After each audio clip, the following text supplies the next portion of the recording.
pessoal, sejam bem-vindos a mais um episódio do nosso PetCast. E hoje nós vamos falar de um tema bem legal, um tema que eu tenho certeza que muitos pets sofrem por aí, que são problemas dermatológicos, aqueles problemas que os pets têm na pele, no pelo, algumas doenças relacionadas a isso. Mas antes de qualquer coisa, vamos falar um pouquinho sobre algumas marcas que estão conosco, que é o We Love Pets, que é um portal de notícias onde diariamente são postadas matérias, tudo relacionado ao mundo pet, onde você pode estar acessando, vamos deixar o link aqui. Também temos a empresa Um Plano Marketing, onde nós fazemos gerenciamento de redes sociais, criação de site, também fazemos posts patrocinados para as redes sociais. Vamos deixar o nosso contato aqui também.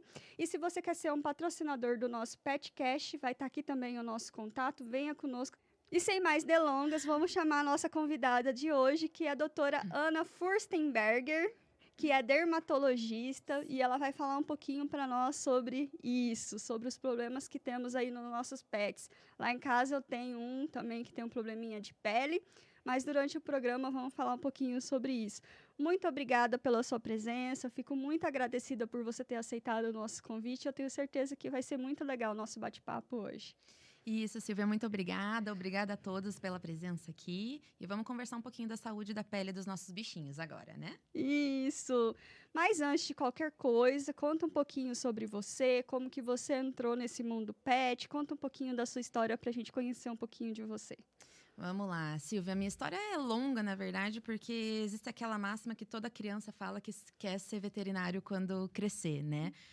Mas aí tem, ao longo do caminho, vários desafios e muita gente acaba desistindo. Eu tive a sorte de não desistir, de sempre estar seguindo o meu caminho, mas eu sempre uso uma história, assim, que parece que eu nasci realmente para cuidar dos animais, porque eu nunca tive medo, eu nunca tive receio. E meu pai até conta uma história que eu estava na empresa dele uma vez e tinha cães de guarda, 2 Rottweilers, no canil, guardado. E daí todo mundo queria brincar com eles, mas os cachorros estavam bravos, e girando e rodopiando. E aí os funcionários pediam para não chegar perto dos cachorros, porque a função deles era guarda, não era ser, né, pets. E daí todo mundo virou as costas, continuou lá como se fosse uma guia no trabalho dele. E eu continuei brincando com os cachorros. E meu pai falou que virou e tava eu com a mão dentro do canil, fazendo assim para os cachorros brincando comigo, assim. E os funcionários falaram que ficaram impressionados, assim, com como que uma criança conseguiu fazer isso, né? Com os cachorros estavam lá para matar, basicamente. E meu pai sempre gosta de contar essa história, porque falava, não, a minha filha nasceu para cuidar de cachorro, ela é encantadora dos cachorros. E então, assim, aí eu fui, né? Sempre gostei muito, eu sempre gostei de ver o que estava errado neles e tratar. Então, daí para frente, né, eu fui seguindo o caminho. E você tem hoje pet? Eu tenho. Eu sempre tive, né? Eu lembro uma vez na minha vida que eu tive 7 cachorros ao mesmo tempo. E atualmente eu tenho um cachorro e uma gatinha. Eles moram juntos, são irmãozinhos. Ah, que legal!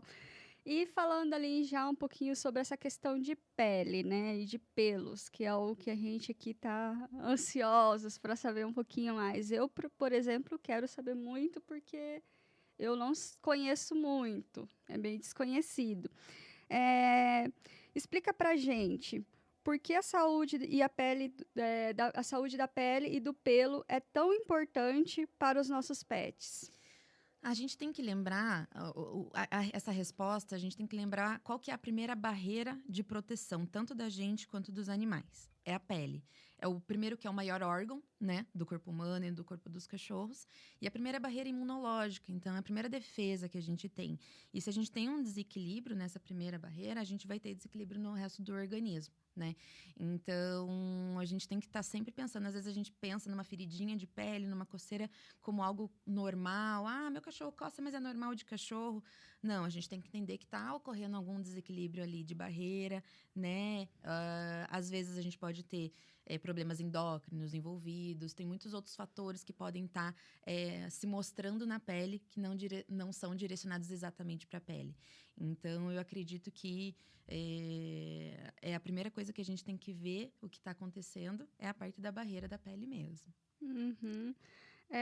E nisso o pelo ele já está junto com a questão da pele, Sim, sim. A porque gente fala que é a pele e pelos, né? Os uhum, anexos da pele ali, na verdade. O pelo, ele funciona como uma barreira térmica, né, na verdade. Então, a gente tem que... Se a gente não tem um pelo bom, se o tutor reclama que o pelo tá caindo e tudo mais, a gente tem que entender que o problema tá dentro, tá na pele, que não tá conseguindo segurar esse pelo, deixar esse pelo saudável, né? Então, um reflete no outro. Que legal, né? Por isso que muitas vezes quando o cachorro ele perde o pelo, a pele fica mais sensível e nisso ele pode ter mais problemas de saúde, né? Exatamente, porque o pelo ele tá preso pelo folículo, né? Ali a gente tem toda uma estrutura de raiz. E se internamente toda essa parte da derme não estiver ok, não estiver saudável, a gente não vai ter força, esse pelo não vai conseguir ter força para ficar. Então ele vai cair, ele vai ficar quebradiço, ele vai ficar opaco. E às vezes a gente não vê isso, a gente fala, meu cachorro tá perdendo muito pelo, e não entende que pode ser um problema um pouquinho mais interno, né? Uhum. E já falando sobre isso, né? Quais são os problemas assim que você mais encontra lá no seu consultório, assim que você fala assim, isso aqui quase todos têm. É a dermatite atópica, né? A dermatite atópica, normalmente ela está associada com hipersensibilidade alimentar. Então, eu costumo juntar os dois num problema, né, mais comum. O que acontece? A dermatite atópica, o ser humano tem e o cachorro tem bastante. Ela é uma predisposição, né, genética que faz a falha da barreira de proteção cutânea. Então, em vez do cachorro nascer com aquela gordura que ele deveria ter para proteger do ambiente externo, ele nasce com ela muito deficitária, né? Deficiente. Então, a gente vê isso em principalmente raças de pequeno porte, tá? Mas não é específico. A gente pode ter em raças de grande porte também, mas tem uma casuística maior nos pequenos portes, né? E acontece mais em animais que são de pelos longos ou também acontece em animais de pelo curto também? Isso não tem classificação, pelo longo e pelo curto também. Por exemplo, pelo longo, que a gente vê bastante, tanto a dermatite atópica quanto a hipersensibilidade alimentar, a alergia alimentar. A gente vê bastante em Shih Tzu. Shih Tzu é o principal, é o mais alérgico. A gente vai ter também Maltês, Lhasa, né? Cachorro de pelo curto, Bulldog francês, bastante, né? Eu tenho um Bulldog francês que tem processo alérgico. A gente tem também de pelo curto, o Pug também. E assim, falamos de raça, mas a gente não pode esquecer que os vira-latas também têm bastante problema alérgico, tá? Antigamente a gente pensava que o vira-lata era um cachorro super saudável, que não tinha nenhum problema, mas como eles estão sendo cruzamento de raças que têm problema, eles estão começando a desenvolver problema alérgico também. Então, os vira-latas também podem ter predisposição de dermatites alérgicas.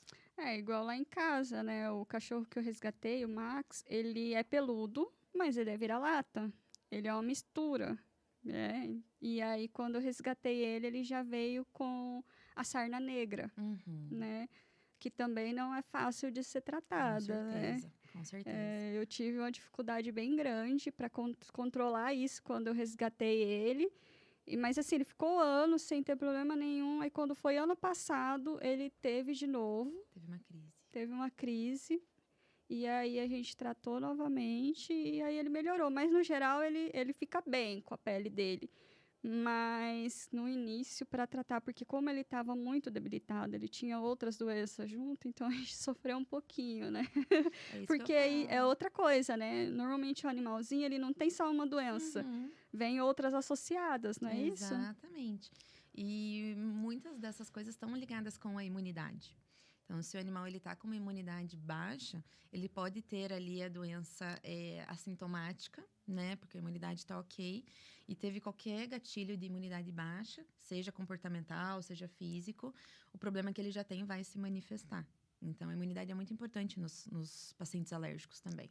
E como que descobre, por exemplo, que o animal ele tem algum tipo de alergia ou até mesmo uma dermatite, enfim, uma doença? Como que é feito? Existem exames específicos? Como que funciona? A gente fala que o diagnóstico da dermatite atópica e da hipersensibilidade, ele é clínico, tá? Uhum. Existem exames que auxiliam a gente, né? O próprio teste alérgico que eu faço no consultório, que é aquele teste que a gente faz na gente também, que é o PRIC teste.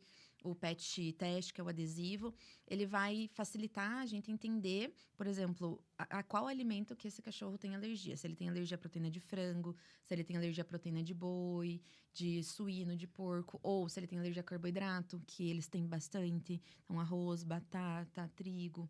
Mas também o teste também traz informação se o animal tem alergia a alérgenos ambientais. Então, ácaros, que são da poeira doméstica, e pólen da grama. Então, o teste, ele traz essa informação para nós, mas a gente não fala que ele é diagnóstico. Ele é uma triagem, porque o diagnóstico, ele é clínico. Você vai por exclusão, né? Você vai tendo todas as dermatites ali, vai entendendo todo o histórico do animal, né? O que ele come, aonde que ele fica, qual que é o ambiente dele, como que é a limpeza, né? Se o antipulga está em dia, porque a gente tem dermatite alérgica, picada de pulga também. Então, vai sendo feita uma exclusão, né? Para a gente chegar ali no diagnóstico. E a gente tem esse exame, o teste alérgico, que facilita a gente entender o que vai precipitar a coceira nesse cachorro, o que vai piorar, o que vai ser gatilho. Mas, normalmente, ele é clínico. Esse exame que você está falando é aquele que tira raspa um pouco do pelo e daí você faz, parece que é umas picadinhas assim, e ali você vai descobrir. Exatamente. Depois o Darwin coloca aqui pra gente na edição, porque eu acho que tem gente que não conhece. Eu vi, acho que foi ontem, ou foi antes de ontem, que eu vi lá no perfil da Vet Cats. A barriguinha de acho que vocês estavam fazendo lá. Fiz de manhã. Aí eu olhei assim e falei assim, cara, é igualzinho do que faz na gente, né? Exatamente. Então, ele tem essa mesma ideia. A gente tem, no mesmo exame, a gente tem 2 tipos. Um avalia a reação imediata, que é aquilo que o animal come ou se expõe, né? E vai reagir imediatamente. E a gente tem a avaliação tardia, que é a parte do adesivo. Normalmente, no humano, a gente põe nas costas, mas no cachorro, a gente põe na outra lateral do corpo. E o cachorrinho fica enfaixado 2 dias com essa roupinha e volta pra gente complementar esse resultado. Então, é um teste bem bacana. Ele tem bastante informação para nós.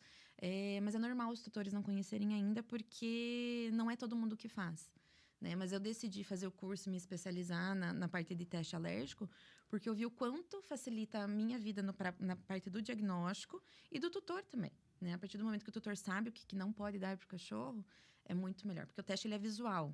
Você vai fazer a picadinha ali do alérgeno, vai ficar uma bolinha na hora. Aí o tutor já olha, nossa, olha o tamanho dessa bolinha, ele tem muita alergia. Então, isso facilita muito dentro de casa, sabe? Na questão da conscientização mesmo, né? Porque às vezes o médico só falando para você assim, eu acho que ele pode ter isso. E não vendo que de fato ele tem, né? Então, tem aquele ditado, né? Que vê para crer, né? Vê para crer, exatamente. Então, eu acho que tem muita gente que vai nesse perfil aí, né? Com certeza. E eu acredito que é de extrema importância, porque, cara, ele ajuda muito, né? Então, e assim, não é todo cachorro que pode fazer também, então a gente precisa ter uma consultoria antes, um acompanhamento prévio. Por exemplo, uma curiosidade, o Spitz alemão, que é o Lulu da Pomerânia. Não que ele não possa fazer teste, mas ele tem uma doença de pele que, se você raspa o pelo, ele pode ficar sem pelo pro resto da vida. É uma questão do folículo ali, do pelo do animal.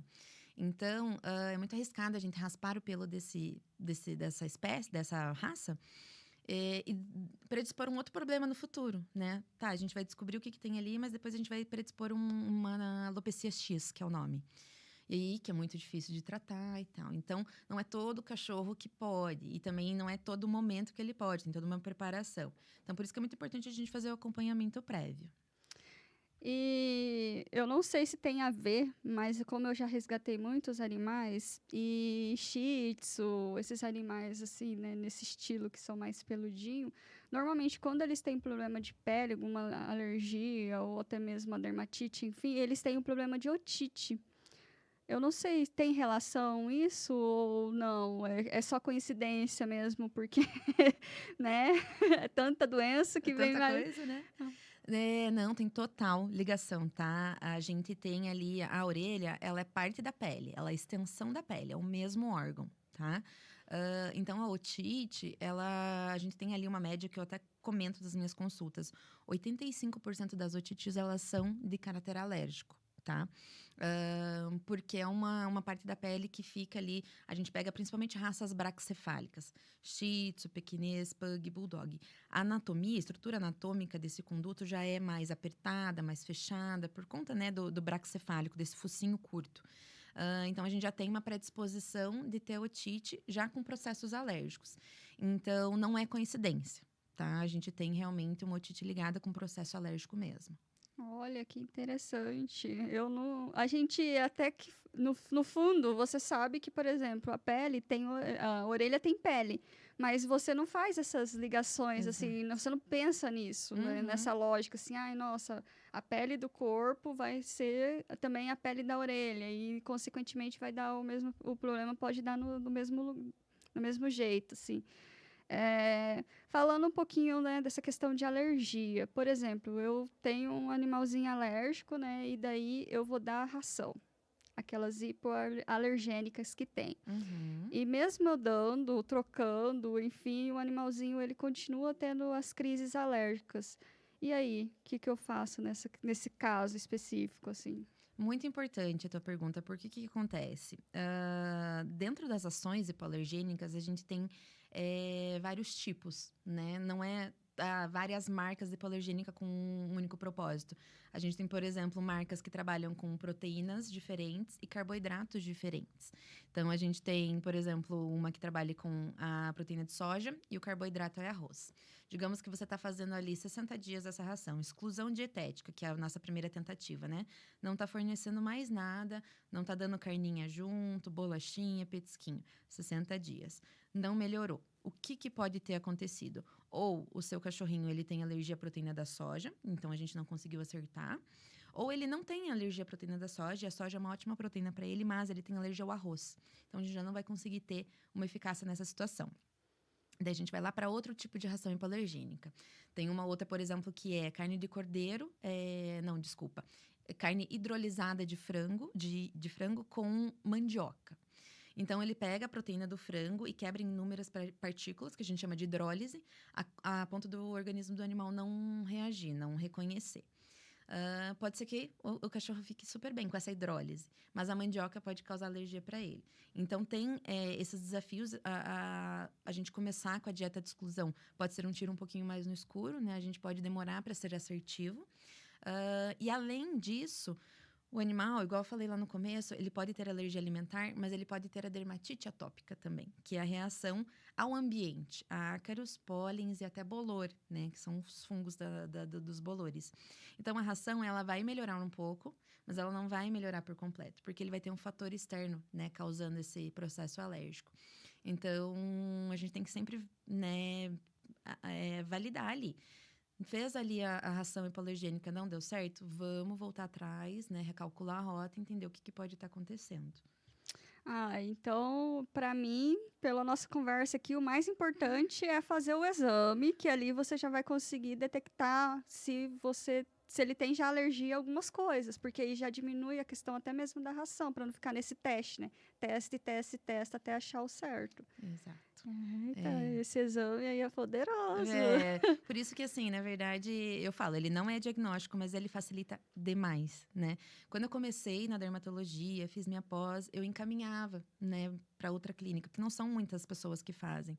Mas se perdia, o cliente não ia, daí depois voltava 2 meses com crise de volta, colocava a culpa em mim, enfim. Eu falei, não, eu vou me especializar nisso, fiz ali o curso e vi o quanto mudou na minha vida, mas na vida dos cachorrinhos mesmo, melhorou muito. Não é só isso, não é isso que vai curar, porque a gente está falando de problemas que não tem cura, que tem controle, mas facilita bastante. Então, eu recomendo. Lá em casa eu tenho esse problema, que é um problema muito específico, que é o cachorro que fica lambendo as patas. Pode ser por alergia ou pode ser algum outro problema, pode ser associado. O que você, no geral, assim, você vê em relação a isso, dos casos que vem chegando para você? Muito importante.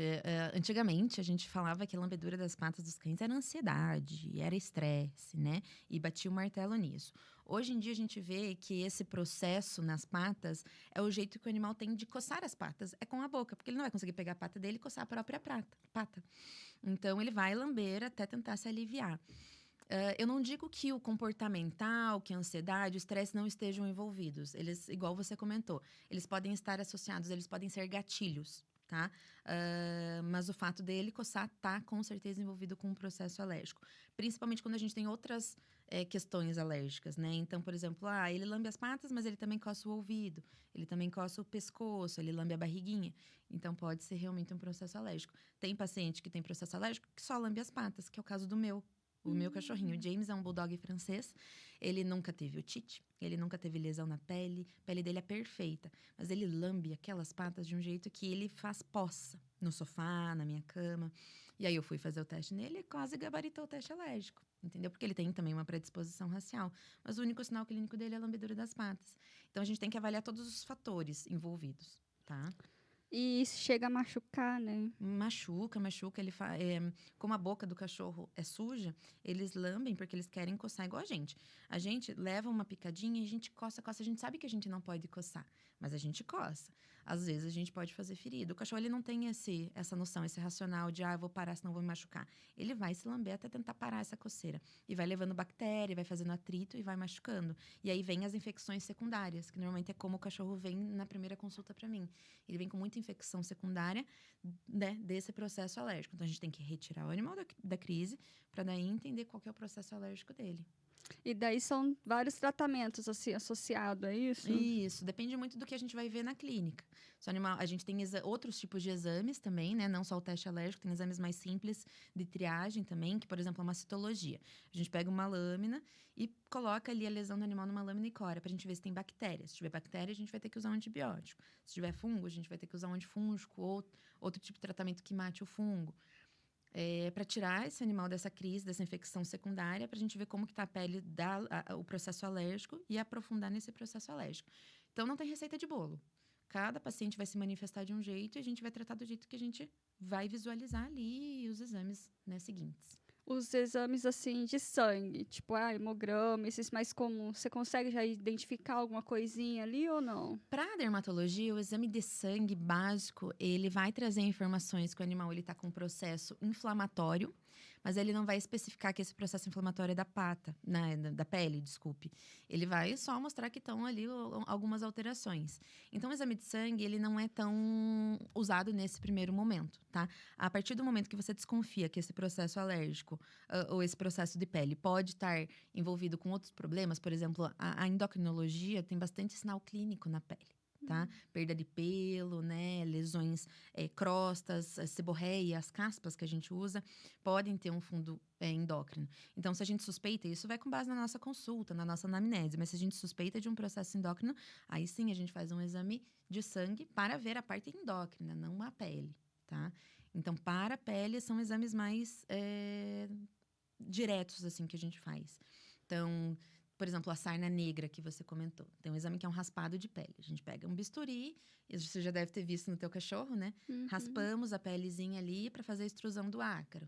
Aí, bactéria e fungo, é uma lâmina que a gente chama de imprinting. A gente põe ali na ferida, vai fazer a leitura. Então, são exames, digamos, tópicos que a gente faz na pele do cachorro, que são mais direcionados. Nossa, que interessante.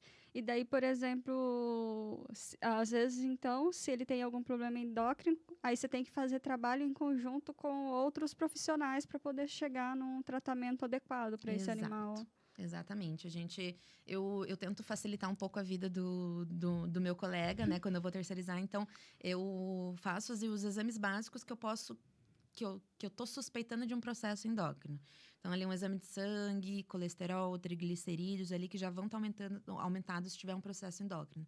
E daí eu já jogo esse exame para o endocrinologista, que daí a partir daquilo ele já vai entender o que é melhor para ele, né, direcionar. Então, eu tento fazer, mas assim, a gente usa bastante as outras especialidades em conjunto, né? É multidisciplinar, né? É muito importante a gente ter o apoio de outras especialidades para dar o melhor para o paciente, né? A gente aqui já até comentou em alguns outros episódios aqui com outros profissionais, né? Antigamente, o que acontecia? Tinha um veterinário, ele se formava e ele fazia tudo, né? Exato. Então, assim, o animal chegava com todos os problemas e ele atendia. Existem bastante, ainda assim, né? Mas acho que tanto os veterinários quanto os tutores, eles estão mais com essa consciência de que tem que buscar o especialista específico. É igual a gente. A gente está com problema de saúde, eu tô com X problema, vou procurar X especialista, né?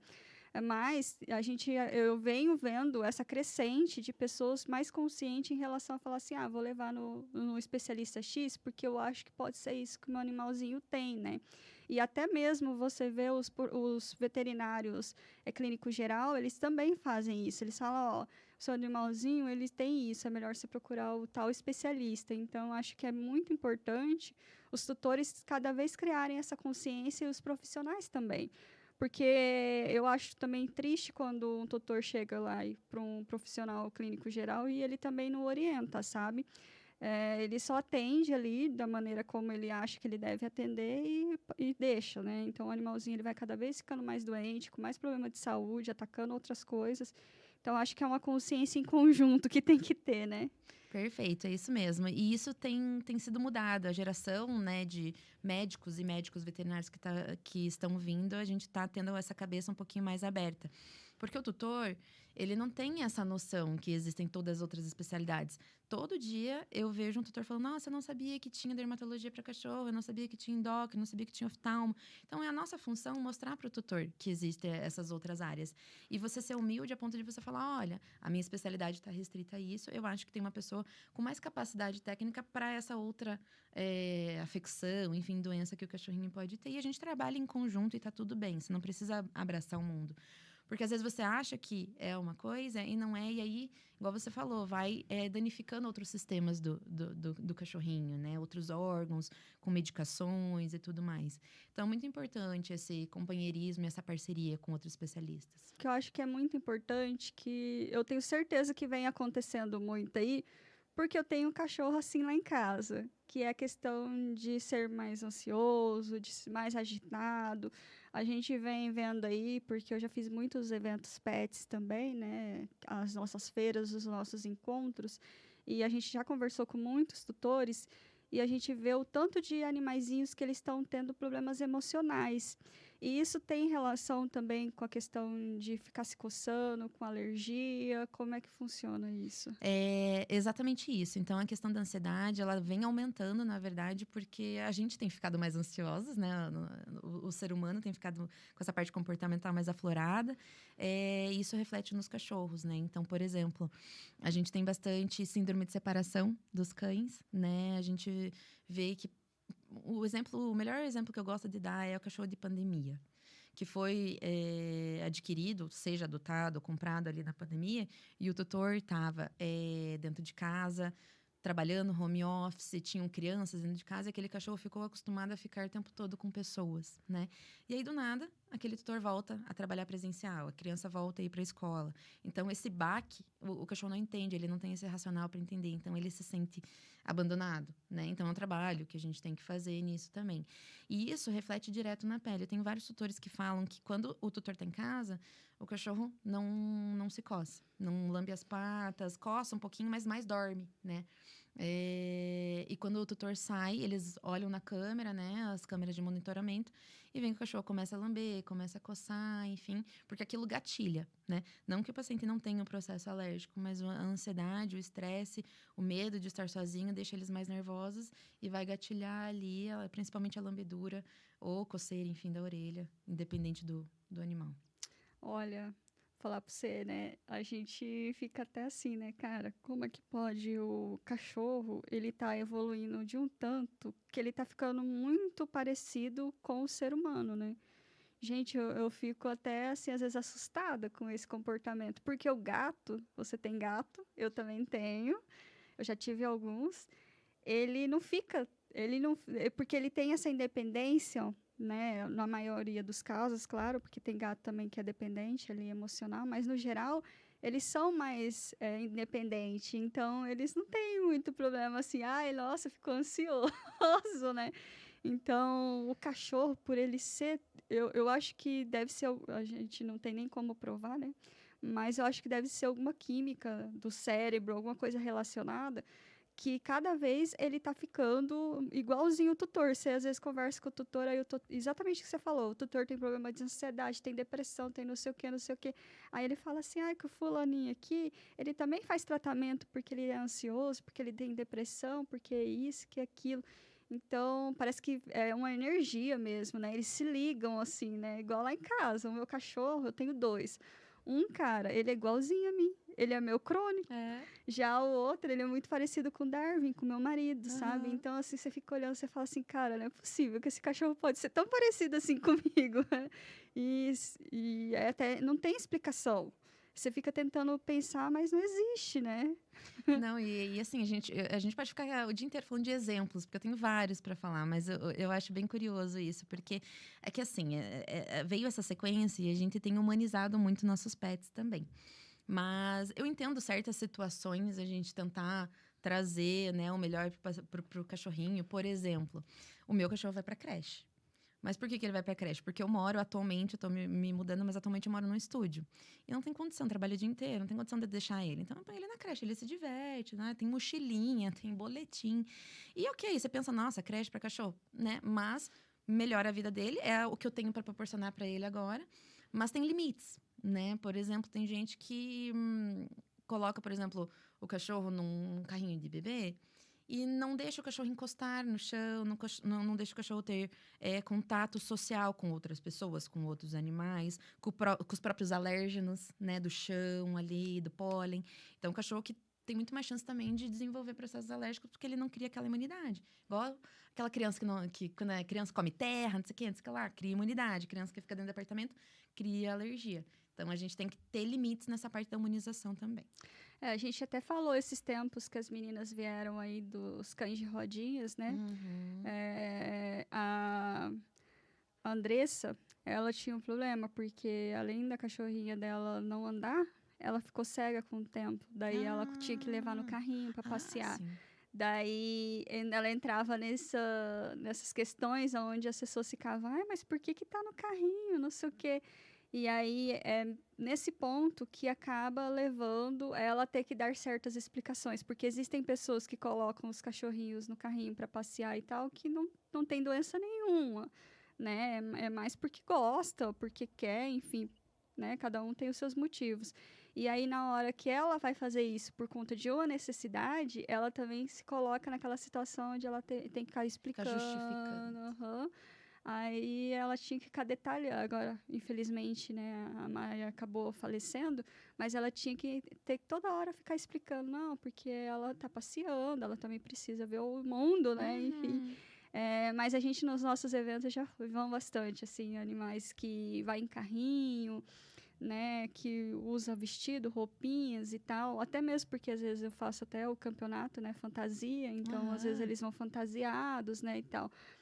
Eu também penso que existe limite para as coisas. Uma coisa é você colocar uma fantasia específica no seu animal, por exemplo, que você vai levar ele para participar ali de um concurso. Outra coisa é ele viver dessa forma. Acho que foi semana passada, né, Darwin, que eu virei para você e falei, tava um calor, e o cachorro tava com aquele jalequinho de frio.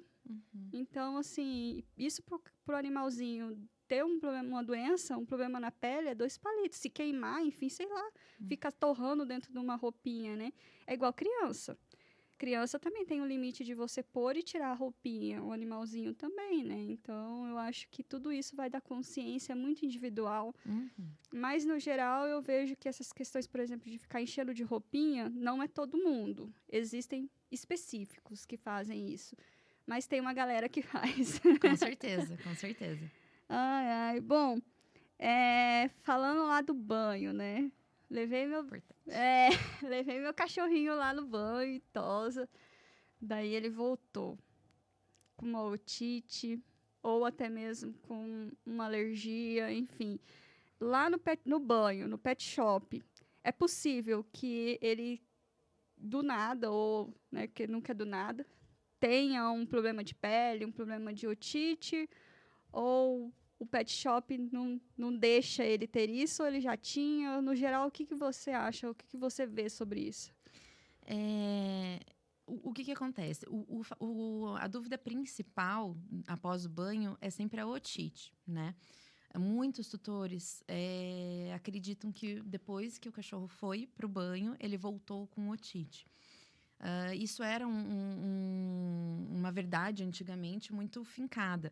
E aí a gente está tentando desconstruir um pouco disso, porque o que acontece? Igual eu te comentei lá no começo, 85% das otites são alérgicas. Então, o cachorro ele já tem um pezinho nessa alergia. Quando entra água na orelha do cachorro, então o cachorro ele tira esse excesso da água e o que fica restante não é suficiente para gerar um processo, né, otológico. Mas às vezes a ida ao banho-tosa pode abaixar a imunidade do cachorro.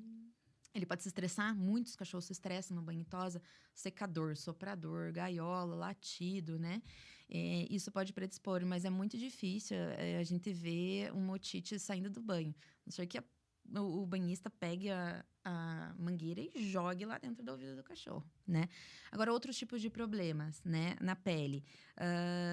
Muitos cachorros vão embolados, né, para o banho em tosa, muito embolados.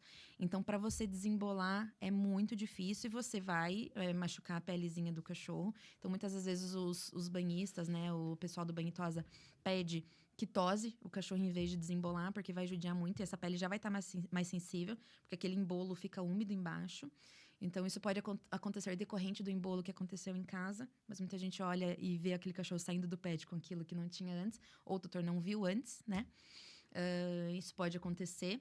E tem muitos cachorros, principalmente os alérgicos, que têm alergia à lâmina de tosa, né? Então, a gente vai fazer ali uma tosa higiênica, né? Raspar as patinhas, principalmente na barriguinha.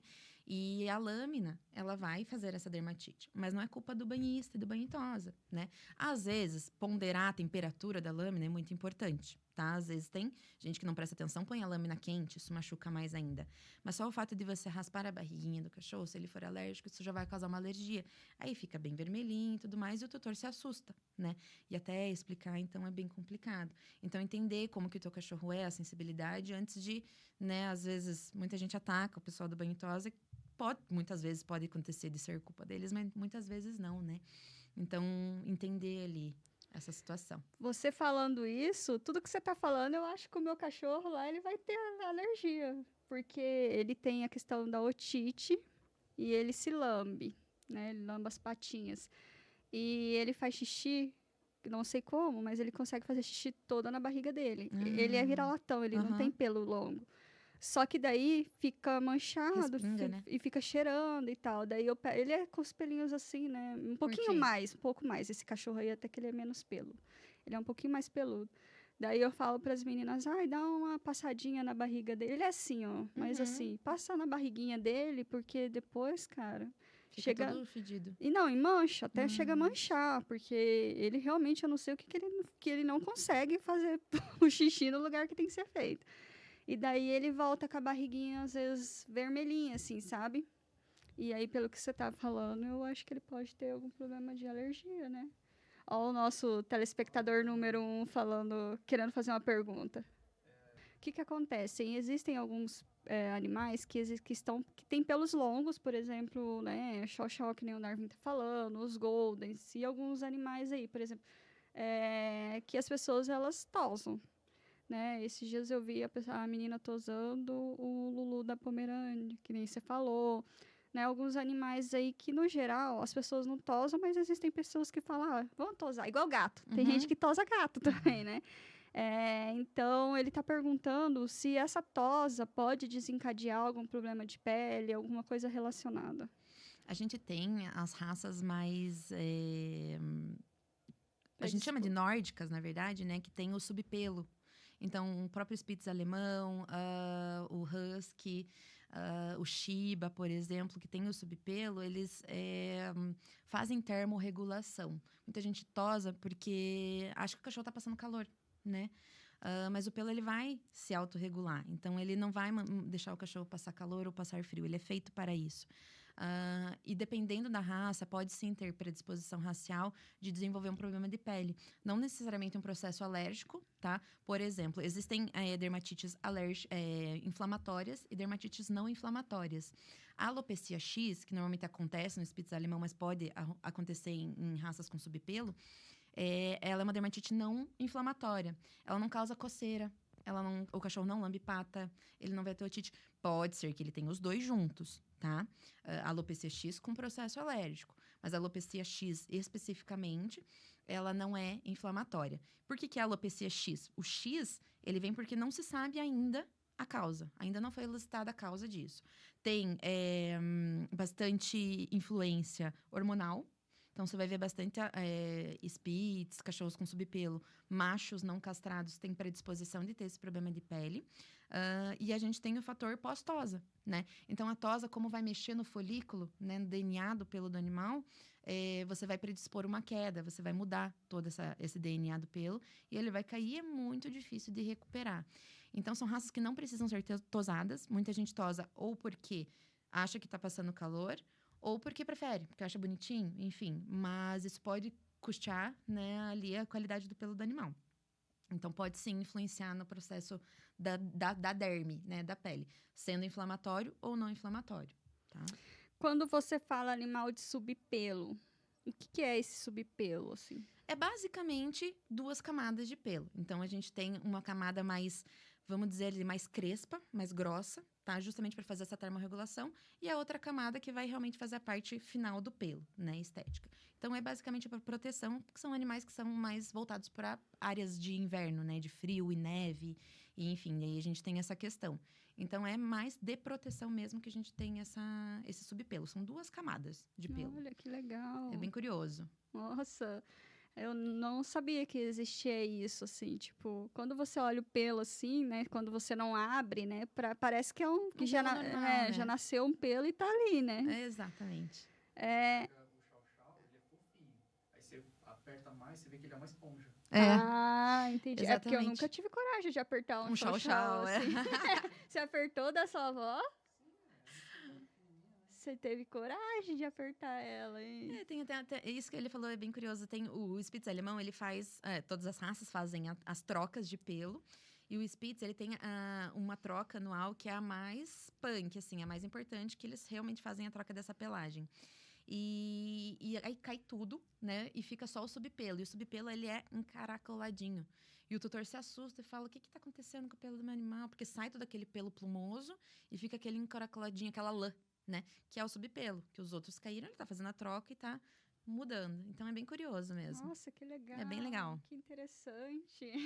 É que eu não tenho coragem de... Ainda mais O chau-chau é Ainda mais complicado. essa da avó dele aí, eu não tinha muito. Eu fazia um carinhazinho nela assim, mas bem. Porque, juro, a cachorra, ela não mudava a feição dela pra nada. Ela não mudava se ela tava brava, se ela tava com fome, se ela tava alegre, se ela tava triste, se ela queria te morder, se ela. Nada. Ela Daí dá tinha. medo, Era né? igualzinho sempre. Então, ele que foi acostumada desde pequena, ele meio que percebia alguma diferença ali. Mas eu, cara, ela não era agressiva. Aham. Mas eu ficava meio assim, eu até fazia Não. um carinho ali, mas bem assim, né? O chau-chau é uma raça que a gente tem que ser cauteloso, porque eles são instáveis, né? Eles são cães agressivos. Tem o chau-chau que é um doce, que é um amor, mas a predisposição da raça é ser ali mais, né, defensiva. E eles são, assim, bem meticulosos. Eles não vão ficar latindo pra te morder. Eles não vão te olhar, não vão esboçar expressão. Quando você menos esperar, você vai levar. Então, infelizmente, tem que tomar muito cuidado. Porque é uma raça que dá vontade de, né, se jogar no chão e amassar e esmagar, porque eles são muito bonitinhos, muito fofos, né? E a cara sempre de felizinho, né? Sempre com aquela língua roxa, né, pra fora ali. Aham, é uma graça, um ursinho.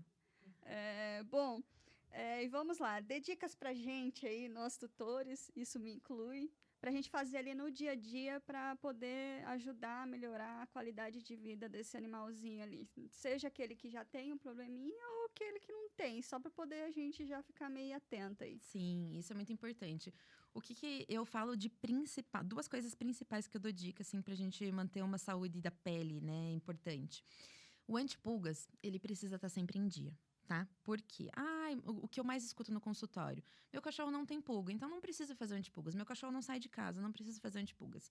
Primeiro, pulgas e carrapatos, eles são questão de saúde pública, porque eles passam doenças bem importantes. O próprio carrapato passa febre maculosa, a pulga passa verme, né? Então, é muito importante você manter esse antipulgas em dia. O ciclo da pulga, ele é 95% no ambiente, só 5% no animal. Então, para você ver uma pulga no animal, precisa de muito, mas não quer dizer que ele não está sendo exposto à picada de pulga. E o paciente que já tem uma predisposição de ter problema alérgico, se está constantemente levando picadas de pulga, ele vai estar sempre com crises alérgicas. Aí a gente não vai saber se está tendo falha da alimentação, se é algum fator de limpezas, né? O que está desencadeando essa crise, às vezes é o antipulgas que está desatualizado. Então, a minha dica é sempre manter o antipulgas atualizado, independente de qual. E a minha segunda dica é sempre cuidar da alimentação desse cachorro, tá? Por quê?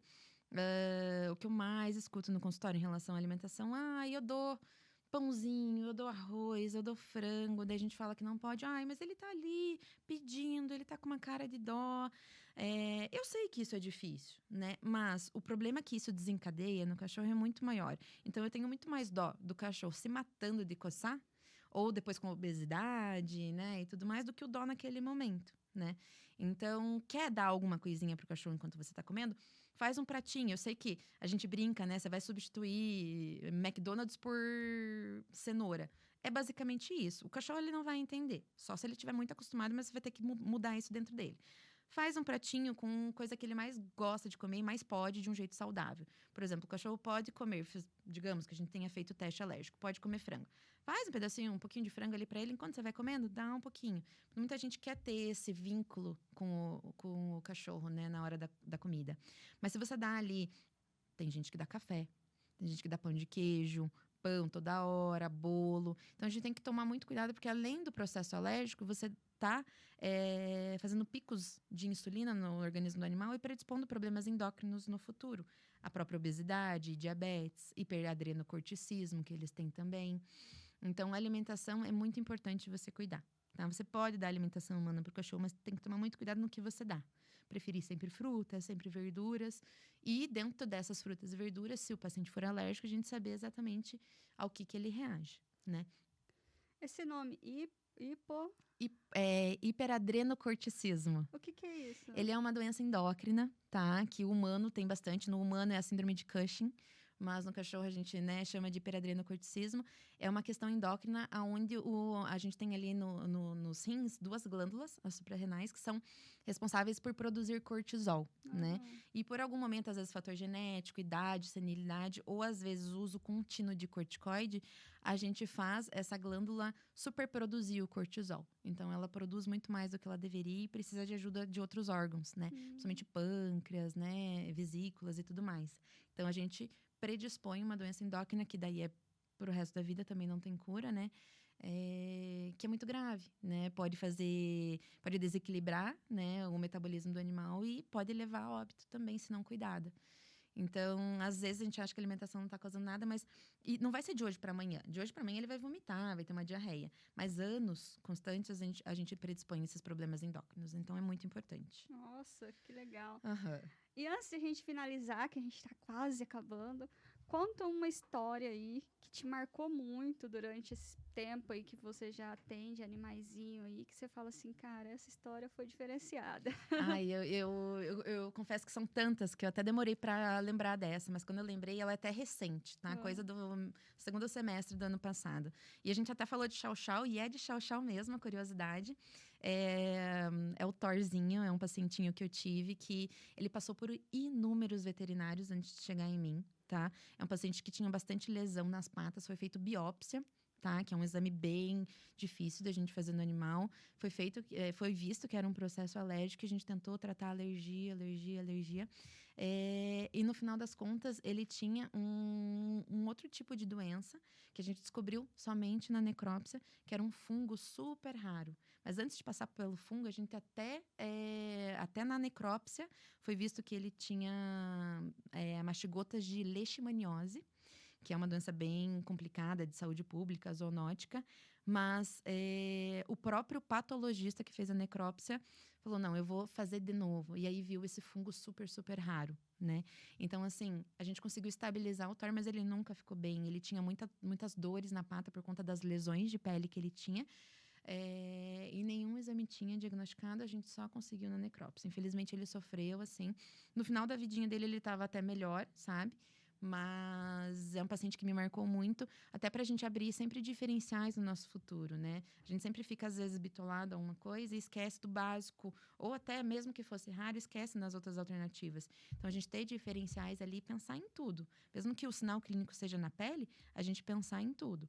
E ninguém conseguiu, né? Eu, no final, na verdade, cheguei o mais perto, mas quando chegou a hora, o Tarzinho já estava malzinho. Então, infelizmente, ele chegou a falecer. Mas a tutora me agradeceu bastante, assim, por investigar e conseguir, pelo menos, dar uma melhor qualidade de vida no final da vida dele, sabe? Mas me marcou muito. Então, a gente nunca deixar que é uma lesãozinha e achar que não é nada. Investiga. Investiga sempre, porque a gente pode, né, postergar a vidinha do nosso cachorrinho. O importante foi que o tutor, ele fez a questão da necrópsia, né? Porque aí descobriu o que ele tinha. Exato. Porque normalmente ninguém faz. Exatamente. O animalzinho falece ali, você faz... Não é habitual a gente fazer, você né, faz a a autópsia. cremação e ele... Pronto, acabou, entendeu? Exatamente. Então, assim, a pessoa, ela se dispôs, né, a fazer isso. Então, ajudou bastante. Com certeza. Você falou de leishmaniose, eu lembrei, né? Eu vim do estado onde leishmaniose o animalzinho praticamente já nasce. E um tempo atrás eu fiz uma caixinha de perguntas, assim, que tema que você gostaria que tivesse no podcast? Aí a menina falou assim, fala sobre leishmaniose, né? Eu até tinha feito uma matéria, né? E falei assim, eu tenho uma matéria aqui, se você quiser ler um pouquinho, né? Leishmaniose não é comum aqui no estado de, né, Paraná, enfim, né? Lá no Mato Grosso do Sul, onde eu vim, é bem comum, porque tá ligado à questão de ser mais quente e tal, né? Se você quiser falar um pouquinho sobre leishmaniose, aí acho que seria interessante, porque como o nosso podcast ele atinge outros lugares, outros estados, pode ser que ajude alguém aí até o básico, assim, só para as pessoas entenderem um pouquinho. Não, com certeza, até porque se a gente for falar de leishmaniose, vai mais uma hora aqui. Então, o que a gente fala? Leishmaniose é exatamente isso que você falou. Ela é mais endêmica em regiões mais quentes, litorais, Paranaguá, por exemplo, pode ter, sabe? Não tem muito aqui em Curitiba, que é uma região mais fria. Paraná, esse só não tem muito, mas Mato Grosso, né? Lá para baixo a gente tem bastante. E o que é a leishmaniose? Ela é um parasita que ela é passado pela picada de um mosquito. Tá? O mesmo mosquito que passa dengue pra gente, que passa chikungunya, enfim, todas essas zika, vírus, né? É o mesmo, tá? Então, o jeito que a gente tem de prevenir, né? Eu acho que é muito importante a gente falar da prevenção da leishmaniose. A gente precisa, mais uma vez, aquilo que é já dentro de nós. Como que a gente controla a dengue? Não deixar a água parada. Esse é básico. Mas no animal, como que a gente previne? Usar produtos que façam repelência, principalmente se você mora numa área endêmica. Então, principalmente coleiras que façam ação de repelência, coleira antipulgas que tem, né, na fórmula permetrina, flometrina, que fazem ação repelente. Tem produtos tópicos que você pode passar no animal também que faz ação de repelência. Eu gosto de orientar sprayzinho de citronela, que normalmente a gente passa em cavalo, mas a gente pode passar nos cachorros também. Não é tóxico e afasta bastante os insetos, né? E cuidar dessa prevenção, porque ela tem 2 tipos. Tem a leishmaniose visceral e a cutânea, né? Obviamente, a visceral ela é mais agressiva. Então, antigamente, a gente não tinha tratamento, né? Hoje, desenvolveram uma medicação, mas antigamente era o sacrifício. A gente tinha que eutanasiar, porque a gente pode contaminar os humanos, né? Os cachorros contaminam os humanos e vice-versa, né? Por causa do mosquito, que é o hospedeiro, né? O transmissor. Então, assim, ainda é muito difícil. Então, a prevenção é a chave e tem como prevenir. Eu já resgatei bastante animais com leishmaniose, né? Até o último que eu resgatei, eu fiquei brevemente, vou falar aqui pra gente finalizar. Eu tratei ele durante 1 ano. Ele era filhote ainda, só que eu já resgatei ele em estado grave, tá? Depois o Darwin até coloca aqui, né? Pra poder mostrar como que o animal pode chegar, porque... no caso dele, ainda nessa questão, a gente, depois de muito tratamento, descobriu ainda que ele tinha uma doença rara, onde ele ia se entortando todinho. Então, assim... a leishmaniose, ela é tão terrível, ele ficava na carne viva, a pele apodrece mesmo, tipo, fica aquela gosma, assim, na pele, sabe? E fede, não é só isso, fede, vira ferida nos olhos, na orelha, né? Atinge os órgãos, porque, né, a gente também tem que dar remédios fortes para o animal. Ele ficou todo torto, no caso, porque a gente descobriu que ele tinha um problema muito grave, né? Logo no final, assim, acabei optando por eutanasiar ele, né? Porque ele já não tinha mais condições, assim. Ele fazia muito cocô com diarreia, ele era o tempo todo, a gente não conseguia controlar isso. E eu fiz tratamentos, assim, lá de onde a gente veio, a gente dá a fórmula. Então, a gente consegue fazer manipulado e sai mais barato, mas o tratamento também não é barato, é um tratamento caro. Então, eu acredito que exatamente o que você falou, a prevenção é o melhor remédio para tudo, não somente para a leishmaniose, mas qualquer outro tipo de doença, porque depois, a gente já até falou algumas vezes aqui, porque depois, quando você vai de fato tratar, sai 10 vezes mais caro, às vezes, né? Então, por exemplo, essas questões de problema de pele, de dermatite, os resgatados lá, que a gente resgatava muitas vezes, a pessoa vai lá, compra lá, né, um shih tzu, esses cachorrinhos bonitinhos, e aí eles começam a dar problema de pele e jogam na rua. Essa é a realidade. E aí a gente ia começar a fazer os tratamentos e tudo é caro. Não adianta você achar que é barato, que é facinho de ser tratado. Então, assim, começa o tratamento no início, né? Vai pesquisar lá, o seu animalzinho, ele tá tendo algum problema, alguma, né, coisa diferente, já verifica, vai no veterinário, enfim, procura ajuda, né? Busca, né? Porque hoje em dia as informações, elas estão por aí, né? Então é isso, gente. Vamos tratar os animaizinhos, não vamos abandonar, vamos cuidar porque é uma vida, você se responsabilizou por ele, essa é a verdade, né? E é isso. Chegamos ao fim a esse episódio. Eu aprendi muito hoje, eu tenho certeza. Espero que todo mundo goste também e aprenda, eu tenho certeza. Assim, tem muita gente que tem dúvida, tem muita gente que tem animaizinhos com problema de pele que também, às vezes a gente vai perdendo as esperanças, né? Sim, Você fala assim, cara, o que eu vou fazer? Porque tá indo de lá para cá, mas não tá indo no profissional correto. Então, procura a doutora Ana. Ela veio aqui representando a Vet Catos, que é a nossa parceira aí, a Marina. Ela vive aqui, traz toda a equipe dela Com aqui, certeza. que lá tem diversas pessoas. É o que eu falo da equipe multidisciplinar, né? Então, Uhum. a Marina faz um trabalho incrível, ela traz gente de todo lado para trazer o melhor para a paciente dela. Então, é isso que importa. Muito obrigada por ter aceitado o meu convite. Eu que Fico agradeço. muito feliz de você ter vindo, tirado as nossas dúvidas aí. Falou tanta coisa aí que a gente fica assim, nossa, Fica cara. até meio perdida, né? Não, e não só isso. Você aprende, né? Você Sim, fica surpresa. sim. E eu acho que isso é interessante, Com sabe? Eu certeza. acho que todos os dias a gente aprende algo novo, até mesmo daquilo que a gente já sabe. Então, e a troca, ela te traz mais conhecimento, Com né? certeza. Eu agradeço bastante, viu, por me recepcionarem aqui. Foi incrível conversar com você hoje. Ai, obrigada. E vamos lá, vamos falar os arrobas aqui das redes sociais. Então, siga lá nas redes sociais Vetcatos com 2T, a doutora Ana, que é derma.ana com 2 N's, aí petcast.oficial e We Love Pets lá nas redes sociais. Também siga, marca aqui o seu amigo, comenta, encaminha para ele. Se você tiver alguma dúvida também pode deixar aqui nos comentários que eu mando para a doutora Ana, ou se você quiser também vai lá falar com ela lá no direct, né, doutora Ana? Com certeza, eu vou estar sempre à disposição. O que eu mais gosto é de conversar sobre dermatologia e tirar essas dúvidas, então é só falar comigo. E é isso, muito obrigada por você ter assistido, terminado esse episódio conosco, porque afinal esse podcast ele não é nosso, é de vocês.